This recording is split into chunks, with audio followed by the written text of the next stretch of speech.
wish I could have known Donnelly in this place. We would have had so much to debate. Did he paint these stones or did I? Who left the pots in the hut by the jetty? Who formed the museum under the sea? Who fell silently to his death into the frozen waters? Who erected this godforsaken aerial in the first place? Did this whole island rise to the surface of my stomach, forcing the gulls to take flight?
Of fire and soil, I chose fire. It seemed the more contemporary of the options, the more sanitary. I could not bear the thought of the reassembly of such a ruin. Stitching arm to shoulder and femur to hip, charting a line of thread like traffic stilled on a motorway, making it all acceptable for tearful aunts and traumatized uncles flown in specially for the occasion. Reduce to ash, mix with water, make a phosphorescent paint for these rocks and ceiling.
There were chemical stains on the tarmac, the leak of air conditioning, brake fluid and petrol. He kept sniffing at his fingers as he sat by the roadside, waiting as if he couldn't quite understand or recognize their smell. He said he'd been travelling back from a sales conference in Exeter. He'd stopped for farewell drinks earlier, but had kept a careful eye on his intake. You could hear the sirens above the idling traffic.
From here, I can see my armada. I collected all the letters I'd ever meant to send to you, if I'd have ever made it to the mainland, but had instead collected at the bottom of my rucksack, and I spread them out along the lost beach. Then I took each and every one, and I folded them into boats. I folded you into the creases, and then, as the sun was setting, I set the fleet to sail. Shattered into 21 pieces, I consigned you to the Atlantic, and I sat here until I'd watched all of you sink.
The pain in my leg sent me blind for a few minutes as I struggled up the cliff path. I swallowed another handful of painkillers, and now I feel almost lucid. The island around me has retreated to a hazed distance, whilst the moon appears to have descended into my palm to guide me. I can see a thick black line of infection reaching for my heart from the waistband of my trousers. Through the fugue, it's all the world like the path I have cut from the lowlands towards the aerial.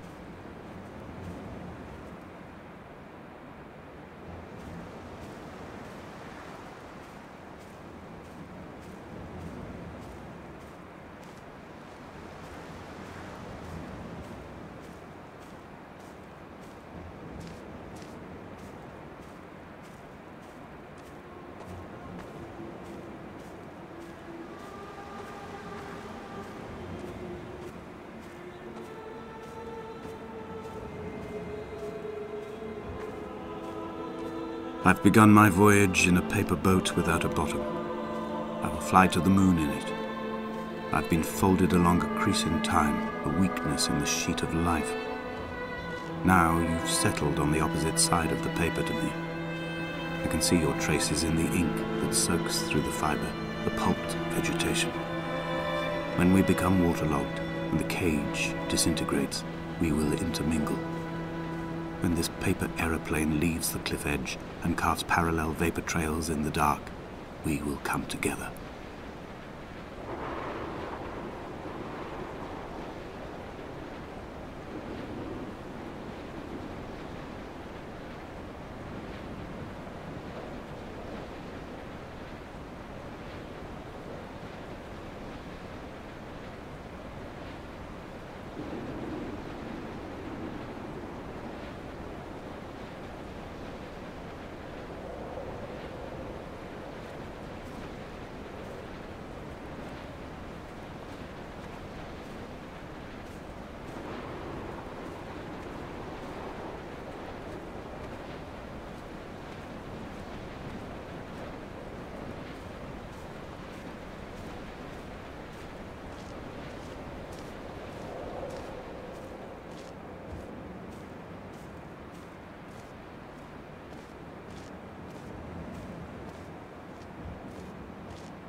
If only Donnelly had experienced this, he would have realized he was his own shoreline, as am I.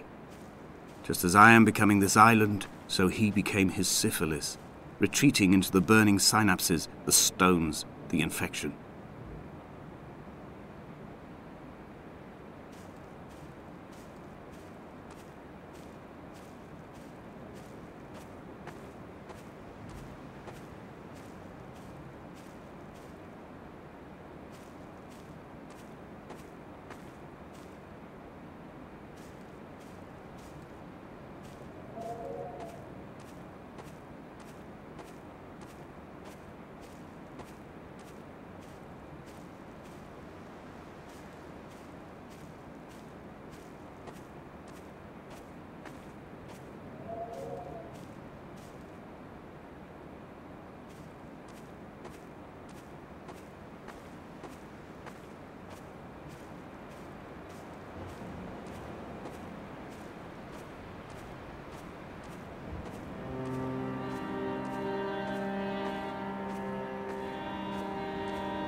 Bent back like a nail, like a hangnail, like a drowning man clung onto the wheel, drunk and spiraled, washed onto the lost shore under a moon as fractured as a shattered wing.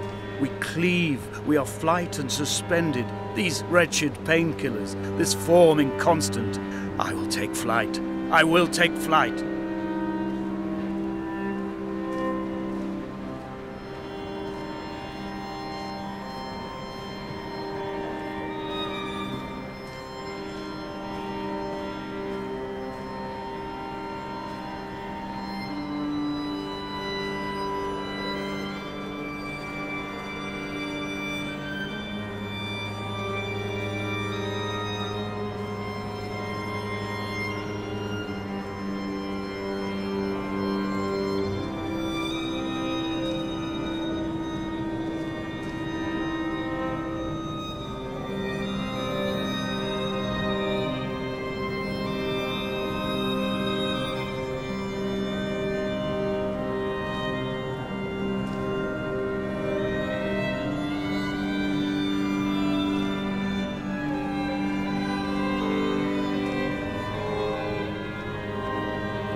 blind with panic, deaf with the roar of the caged traffic, heart stopped on the road to Damascus. Paul sat at the roadside, hunched up like a gull, like a bloody gull, as useless and as doomed as a syphilitic cartographer, a dying goatherd, an infected leg, a kidney stone, blocking the traffic bound for Sanford and Exeter.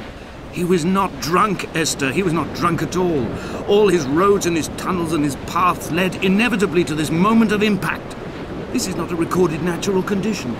He should not be sat there with his chemicals and his circuit diagrams. He should not be sat there at all.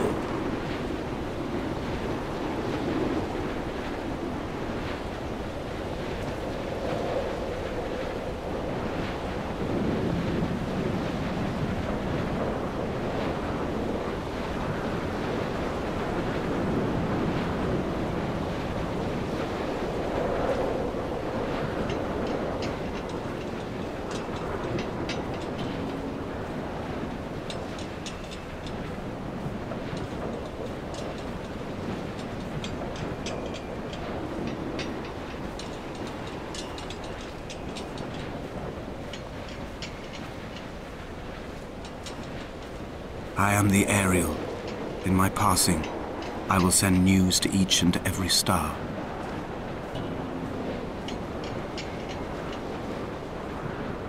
Dear Esther, I have burned the cliffs of Damascus. I have drunk deep of it. My heart is my leg, and a black line etched on the paper all along this boat without a bottom. You are all the world like a nest to me. Eggs unbroken form like fossils, come together, send small black flowers to the air. From this infection, hope. From this island, flight. From this grief, love.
Come back.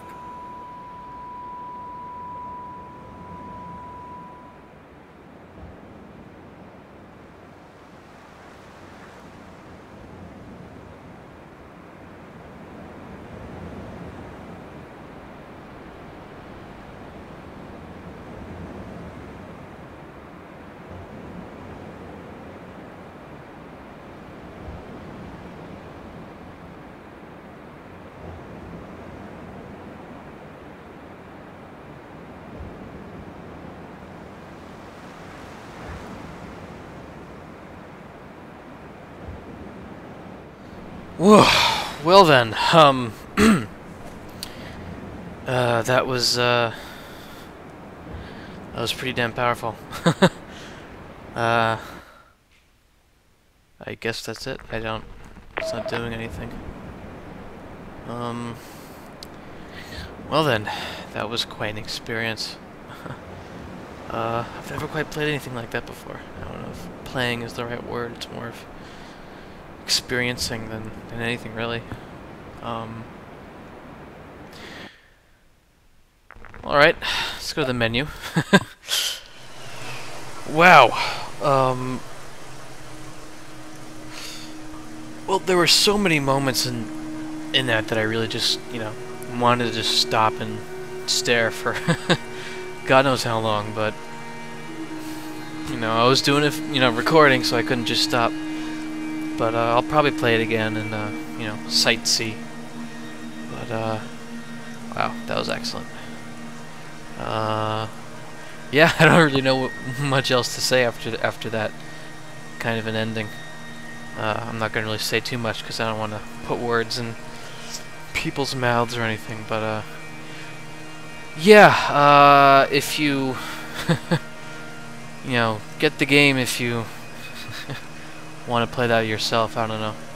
You've kind of experienced it already, but if you watched it to enjoy watching it rather than quote-unquote playing it, then you know, I hope you enjoyed it, because I certainly did. That was really good. Anyway, thanks for watching, guys. I hope you enjoyed that. I don't know what you want to call that, but that playthrough of Dear Esther. Fantastic. And I'm gonna look up the artists and so on and read about it. Anyway, that's enough of me rambling on. I'll see you guys next time. Thanks for watching.